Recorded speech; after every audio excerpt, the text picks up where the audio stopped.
მოგესალმებით, მივესალმებით თქვენს მაყურებელს. დღეს დილითაც მედიასთან კომუნიკაციისას ვისაუბრე ამ ანგარიშზე, რომელიც მართლაც უმწვავესია ევროკავშირის ელჩმა საქართველოში პაվել ჰერჩინსკიმ გუშინ ჩატარებულ საგანგებო ბრიფინგზე ამას კატასტროფა უწოდა, იმიტომ რომ მართლაც კატასტროფაა, როდესაც ერთ დროს ასოცირების სამეულში მოწინავე ქვეყანა, რომელსაც უკან მოსდევდა მოლდოვა და უკრაინა და საქართველო გაცილებით წინ იყო. ახლა ვხედავთ, რომ საერთოდ ევროკავშირში გაწევრიანების შანსის გარეშეა დარჩენილი ივანიშვილის რუსული რეჟიმის მიზანმიმართული ქმედებების და ანტიევროპული რიტორიკის და ნაბიჯების გამო. ამიტომ მართლაც ვეთანხმები ნამდვილად ევროკავშირის ელჩს საქართველოში, ეს ნამდვილად კატასტროფაა. ეს მართლა წარმოუდგენელი იყო თუნდაც რამდენიმე წლის წინ ბევრი ჩვენი საერთაშორისო პარტნიორისთვის, მიუხედავად იმისა, რომ რა თქმა უნდა მე სამწუხაროდ არასდროს ეჭვი არ მეპარებოდა, რომ რუსული ოცნების ბოლო სწორედ ეს იქნებოდა.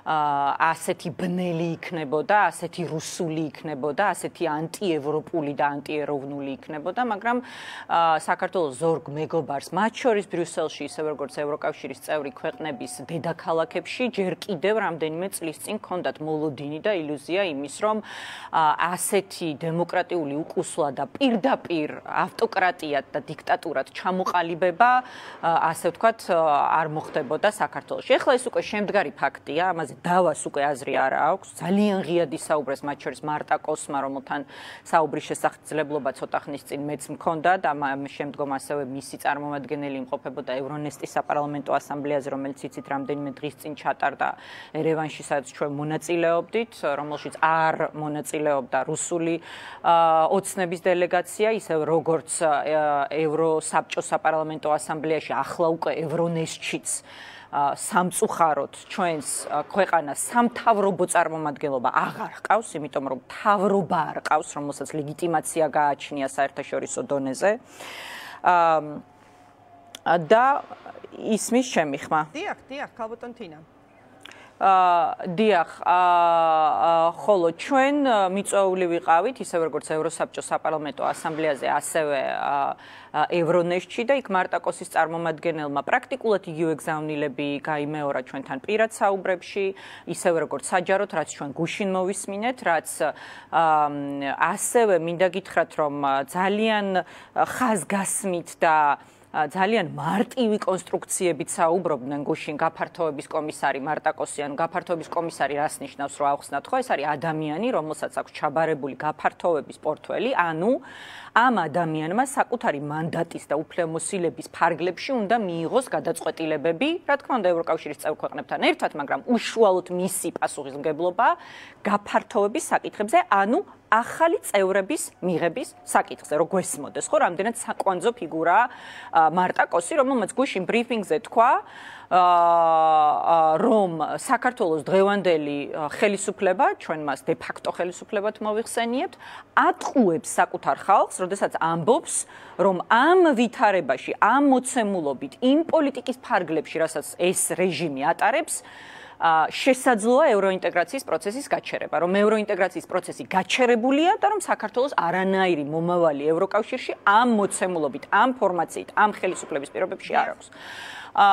კაია კალასიც ძალიან ესეთი ცხადი იყო საკუთარ გზავნილებში, რატომ? იმიტომ რომ მათ შორის მათ ძალიან კარგად იციან, როგორ პროპაგანდას ავრცელებს რუსული ოცნება, რომ ერთი ხელით მიზანმიმართულად ანგრევს ევროპულ მომავალს და ჩახერგა გზა ევროპისკენ და კანდიდატის სტატუსი, რომელიც ქართველი ხალხის უდიდესი მონაპოვარი იყო, მხოლოდ ფურცლად იქცა, ხო, ეს დიდი მიღწევა, რომელიც ახლა უნდა გამხდარიყო მოლაპარაკებების გახსნის საფუძველი ევროკავშირთან, სამწუხაროდ მხოლოდ ფორმალობად და ფურცლად დარჩა. და წყალში გადაიყარა, ასე ვთქვათ, ის დიდი ძალისხმევა, რომელიც ქართულმა ხალხმა ჩადო კანდიდატის სტატუსის მისაღებად და ის რომ ეს ქართულმა ხალხმა მიიღო, ამაზე საჯაროდაც საუბრობენ და პირადადაც ნათქვამი აქვს ჩემთვის ორმხრივ შეხვედრაზე ევროკომისიის პრეზიდენტს ურსულა ფონ დერ ლაიენს, როდესაც მას შევხვდით რამდენიმე თვის წინ და ვისაუბრეთ საქართველოზე. მაგრამ მეორეს მხრივ ასევე რო გვესმოდეს ამ ანგარიშს მოყვება კონკრეტული შედეგები, არა მხოლოდ ევროინტეგრაციის პროცესის გაუქმების თვალსაზრისით, არამედ შედეგობრივად დიდი ალბათობით ეს ანგარიში საფუძვლად დაედება ევროკავშირის გადაწყვეტილებას უვიზო მიმოსვლასთან დაკავშირებით. იცით რომ უვიზო მიმოსვლის დროებითი შეჩერების საკითხი უკვე დიდი ხანია განიხილება, მათ შორის პოლონეთის პრემიერ-მინისტრ დონალდ ტუსკს აქვს აღნიშნულზე გაკეთებული ღიად საჯარო განცხადებები და ბევრ სხვა ევროპელ ლიდერს და ზუსტად იმიტომ რომ ჩვენ ვიცოდით რომ ეს იყო რეალური საფრთხე, რამდენიმე თვის წინ დაახლოებით 2 თვე ნახევარია, რაც ძალიან აქტიურად დაიწყო ნაციონალური მოძრაობის საგარეო გუნდმა და ამისთვის კონკრეტული ვიზიტებიც განვახორციელეთ. ვარშავაში ვიყავით რადისლავ სიკორსკისთან, პოლონეთის საგარეო საქმეთა მინისტრთან შეხვედრაზე. შეხვედრები ჰქონდა ლიეტუვის საგარეო საქმეთა მინისტრის მოადგილესთან, ლატვიის საგარეო მინისტრთან. ვიყავით ბერლინში, როგორც ბრიუსელში, ევროკომისიაში კონკრეტულად ამ თემის ლობირებისთვის და ამაზე სამუშაოთ, რომ რაღაცნაირად უვიზო მიმოსვლის შეჩერების მექანიზმი არ ყოფილიყო მიმართული საქართველოს ყველა მოქალაქეზე, იმიტომ რომ სამწუხაროდ ამას განიხილავდა ევროკავშირი. შეიძლება შეეხოს პირველ ეტაპზე, რომელშიც მოიაზრებიან სწორედ ხელისუფლების წარმომადგენლები, ჩინოვნიკები, საჯარო მოხელეები. კი, და ახლა ვხედავთ, რომ იგივე კაია კალასი, რომელსაც ასევე პირადად ვესაუბრე ამ თემაზე და რომლის აპარატთანაც ჩვენ გვაქვს ძალიან აქტიური სამუშაო რეჟიმი და ურთიერთობა. მან ღიად ისაუბრა იმაზე, რომ უვიზო მიმოსვლის შეჩერება ახლა უკვე განიხილება არა ეგრეთ წოდებული ბლანკეტური წესით, ანუ რომელიც ყველას ეხება, არამედ მიზნობრივ ჯგუფებზე ეგრეთ წოდებული ტარგეტირებული, ანუ კონკრეტულ ადამიანებზე, ივანიშვილზე, მის გარემოცვაზე, პოლიციელებზე, რომლებიც ყოველდღიურად ძალადობენ საქართველოს მოქალაქეებზე, რომლებიც სრულ მოწმეებად წარსდგებიან ხოლმე შემდგომ უსამართლობის ბუდეთ ქცეულ ეგრეთ წოდებულ სასამართლოში და თავად მოსამართლეებზე, რომლებიც პოლიტიკურ გადაწყვეტილებებს იღებენ და ათობით ადამიანი ჩაყრილიყავთ სრულიად უკანონოდ და უსამართლო ციხეებში, რის შედეგადაც საქართველოს დღეს მეტი პოლიტიკური პატიმარი ყავს ერთ სულ მოსახლეზე, ვიდრე ვლადიმერ პუტინის რუსეთსაც კი. ამიტომ ეს ნამდვილად დიდი მიღწევაა ყველა იმ ადამიანის ვინც ამ საკითხზე ერთობლივი ძალისხმევით მუშაობდით, რომ რამენაირად გადავარჩინოთ უვიზო მიმოსვლის მნიშვნელოვანი მონაპოვარი და შევუნარჩუნოთ ის ქართულ ხალხს, მაგრამ ამავდროულად რეჟიმის წევრებმა ვერ ისარგებლონ უვიზო მიმოსვლის პრივილეგიით. ეს გადაწყვეტილება პრაქტიკულად უკვე მიღებულია და ჩვენ ველოდებით იმას, რომ ძალიან მოკლე დროში მოქმედებაში მოვა აღნიშნული გადაწყვეტილება. ანუ ეს ანგარიში, რომელიც ჩვენ გუშინ მოვისმინეთ, მხოლოდ და მხოლოდ ასე ვთქვათ, ტექსტუალური შედეგებით არ შემოიფარგლება, მას ასევე ექნება კონკრეტული პრაქტიკული და პოლიტიკური შედეგები, რაც ითვალისწინებს სწორედ სავიზო შეზღუდვებს რეჟიმის წევრებზე და რა თქმა უნდა ძალიან მნიშვნელოვანია რომ მუშაობა გავაგრძელოთ იმისთვის რომ რაც შეიძლება მალე მოხდეს ეს. კი ბატონო და აი ქალბატონ თინა რა იქნება შედეგები რომელსაც უშუალოდ იგრძნობს ამ ქვეყნის მოსახლეობა საზოგადოების ნაწილი ესეც მინდა გკითხოთ გარდა იმისა რომ აი სავიზო რეგულაციები და შეზღუდვები ექნებათ კონკრეტულ პირებს ვინც არიან ხელისუფლებასთან კავშირში ან ხელისუფლების წარმომადგენლები აი ქვეყნის შიგნით არსებული ვითარების გათვალისწინებით როდესაც აი ესე დავშორდით სწორედ ევროკავშირში გაწევრიანების პერსპექტივას აი რიგით მოქალაქეზე როგორ შეიძლება ეს აისახოს? ან ჩვენ ძალიან ხშირად ვსაუბრობდით იმაზე თუ რამხელა სიკეთე შეეძლო მოეტანა ევროკავშირთან მოლაპარაკებების გახსნას, ხო?